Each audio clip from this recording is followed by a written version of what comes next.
नमस्कार छात्र मित्रों, मैं गाड़ेकर SR उप अध्यापिका RN Agarwal tech institute Baramati. आज मैं कक्षा 7वीं का हिंदी का पाठ पेश करने जा रही हूँ। पद्य पाठ क्रमांक 8, नाम है जीवन नहीं मरा करता है। इसके कवि है गोपालदास सक्सेना यानी कि नीरज। इनका जन्म 4 जनवरी 1924 को उत्तर प्रदेश के इटावा में हुआ। बादल बरस गयो, नीरज रचनावली, नीरज की गीतिकाएं, दर्द दिया है, ये इनकी रचना ही है। पद्म भूषण गोपालदास सक्सेना यानी नीरज जी कवि सम्मेलनों के मंच पर काव्यवाचक एवं गीतकार है। प्रस्तुत कविता में कवि ने विविध उदाहरणों के माध्यम से जीवन में आने वाली समस्या और इनकी शाश्वतता की ओर संकेत किया है। उन सभी लोगों के लिए जो कुछ असफलताओं से विचलित होकर अपने जीवन में निराशा को जन्म देते हैं, उनके लिए कुछ संदेश दिया है। तो चले हम कविता की ओर। प्रथम चरण में कवि कहते हैं, छिप छिप अश्रु बहाने वालों, मोती व्यर्थ लुटाने वालों, कुछ सपनों के मर जाने से जीवन नहीं मरा करता है। इसका अर्थ है जीवन में हम बहुत सारे सपने देखते हैं और उसे पूरा करने के लिए भरसक कोशिश भी करते रहते हैं, लेकिन हमारे सभी के सभी सपने पूरे नहीं हो पाते। उनमें से कुछ सपने समय के पहले ही टूट जाते, तब हम निराश होते हैं, छिप छिप कर रोने भी लगते हैं। ऐसे छिप छिप कर रोने वालों को कवि नीरज जी कहते हैं कि आंसू रूपी मोतियों को व्यर्थ नहीं बहाना चाहिए। कुछ सपनों के पूरे होने से और न होने से जीवन समाप्त तो नहीं हो जाता है, वह निरंतर गति से चलता ही रहता है। दूसरे चरण में कवि कहते हैं, माला बिखर गई तो क्या है, खुद ही हल हो गई समस्या। आंसू अगर नीलाम हुए तो समझो पूरी हुई समस्या। माला यदि टूटकर बिखर गई तो चिंता नहीं करनी चाहिए। उस मोतियों को हम फिर से धागे में पिरोकर पहन सकते हैं। यदि हमारे आंसुओं पर लोगों का ध्यान जाता है तो समझना चाहिए हमारी तपस्या पूरी हो गई है। यहाँ नीलाम होने का अर्थ है बिक जाना और बिखरने का अर्थ है फैल जाना। तीसरे चरण में कवि कहते हैं, रूठे दिवस मनाने वालों, फटी कमीज सिलाने वालों, कुछ दीपों के बुझ जाने से आंगन नहीं मरा करता है। कवि नीरज जी कहते हैं कि परिस्थितियों से हार कर रूठ कर बैठ जाने से समस्या का हल तो नहीं होता है। यदि हमारी कमीज फट गई तो हम उसे सिलाकर फिर से पहनते हैं। ऐसे कितने लोग हैं जो उसे फेंक नहीं देते हैं, फिर से सीकर सिलाकर पहनते हैं। हमें इस बात को ध्यान में रखना चाहिए कि आंगन में जलते दीपों में से कुछ दीप अगर बुझ जाए तो बाकी दीप आंगन में अपना प्रकाश फैलाते ही रहते हैं और उजाला निरंतर रहता है। चौथे चरण में कवि कहते हैं, खोता कुछ भी नहीं यहाँ पर, केवल जिल्द बदलती पोथी, जैसे रात उतार चांदनी पहने सुबह धूप की धोती। इसका अर्थ है इस दुनिया में कुछ भी समाप्त नहीं होता, केवल उसका रूप बदलता है। जैसे किताब के ऊपरी आवरण फट जाने से हम उसे नया आवरण डालते हैं, तब वह नए जैसा दिखने लगती है। इसी तरह रात के बाद दिन का आना इसका एक उत्तम उदाहरण है। मानो रात ने चांदनी रूपी वस्त्र उतार कर धूप रूपी वस्त्र पहन लिए हैं। पोथी का अर्थ है यहाँ भगवान का ग्रंथ, जिल्द का अर्थ है पुस्तक का बाह्य आवरण।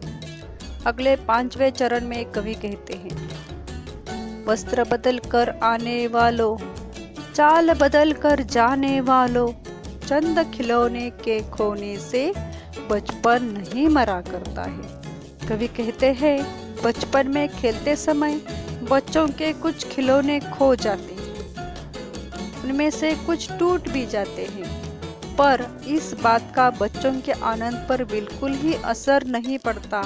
वह जो टूटे खिलौने हैं उसी से ही खेलते रहते हैं। 6ठे चरण में कवि कहते हैं, गगरिया फूटी शिकन पर आई पनघट पर, कितनी बार किश्तियां डूबी चहल पहल वोई है तट पर। इसका अर्थ है, पनघट पर पानी भरने वालों का हमेशा आना जाना लगा रहता है। न जाने कितनी गगरिया वहाँ हर रोज टूटती होगी और टहलते वक्त कितनी किश्तियां यानी कि बोट डूबती भी होगी, परंतु पनघट इस बात का शौक कभी नहीं मनाता। वहाँ के चहल पहल पर भी कोई फर्क नहीं पड़ता। शिकन का अर्थ है चिंता, पनघट यानी पानी भरने की जगह। 7वें चरण में कवि कहते हैं, तम की उम्र बढ़ाने वालों, लव की आयु घटाने वालों, लाख करे पतझर कोशिश पर उपवन नहीं मरा करता है। तम यानी अंधकार, निराशा। निराशावादी दृष्टिकोण रखने से मन मस्तिष्क में अंधेरा बढ़ता है और आशा रूपी लव की आयु कम हो जाती है। पतझड़ का मौसम आता है, तब उपवन के सब पत्ते पुष्प झड़ जाते हैं, परंतु वसंत ऋतु के आने से सभी वृक्ष नए कोमल पत्तों से लद जाते हैं। पतझड़ की लाख कोशिशों के बाद भी उपवन हरा भरा रहता है। यहाँ पतझड़ का अर्थ है पत्ते झड़ने की ऋतु। 8वें चरण में कवि कहते हैं, लूट लिया माली ने उपवन, लुटी न लेकिन गंध फूल की, तूफानों तक छेड़ा पर खिड़की बंद न हुई धूल की। इसका अर्थ ऐसा है कि माली उपवन की रक्षा करता है, पर कभी कभी वह रक्षक न बनकर भक्षक बन जाता है और वह खुद ही पेड़ की लकड़ियां फूल तोड़ डालता है, लेकिन फिर भी वहाँ फैली सुगंध वह नहीं लूट सकता। तूफान भी आते हैं, परंतु सुगंध के स्रोत का वह कुछ नहीं बिगाड़ सकते। आखिरी 9वें चरण में कवि कहते हैं, नफरत गले लगाने वालों, सब पर धूल उड़ाने वालों, कुछ मुकड़ों की नाराजी से दर्पण नहीं मरा करता है।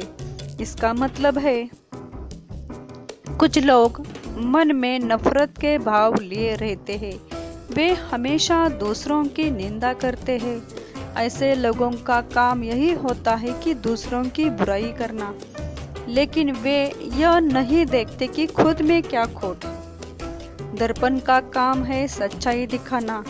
यदि हमने नाराज होकर दर्पण में देखा तो दर्पण वही नाराजगी के भाव हमें दिखाएगा, और खुश होकर देखा तो खुशी के भाव ही वह दिखाएगा। और यदि हमने दर्पण में देखा ही नहीं तो वह हमसे कभी नाराज ही नहीं होता। आखिर में कवि ने यह संदेश दिया है कि जीवन शाश्वत है और आने वाली समस्या के कारण रुकता नहीं। इसलिए जीवन में कितनी भी समस्याएं आए तो उसका डटकर सामना और मुकाबला करना चाहिए। धन्यवाद। छात्रों, आपको यह कविता कंठस्थ करनी है और सुरीली आवाज में इस प्रकार गानी भी है। अश्रु बहाने वालों, मोती व्यर्थ लुटाने वालों, कुछ सपनों के मर जाने से जीवन नहीं मरा करता है। कुछ सपनों के मर जाने से जीवन नहीं मरा करता है। माला बिखर गई तो क्या है, खुद ही हल हो गई समस्या। आंसू पूरी हुई तपस्या। रूठे दिवस मनाने वालों, फटी कमीज सिलाने वालों, कुछ दीपों के बुझ जाने से आंगन नहीं मरा करता है। कुछ दीपों के बुझ जाने से आंगन नहीं मरा करता है। खोता कुछ भी नहीं यहाँ पर, केवल जल्द बदलती पोती। जैसे रात उतार चांदनी, पहने सुबह धूप की धोती। वस्त्र बदल कर आने वालों, चाल बदल कर आने वालों, चंद खिलौने के खोने से बचपन नहीं मरा करता है। चंद खिलौने के खोने से बचपन नहीं मरा करता है।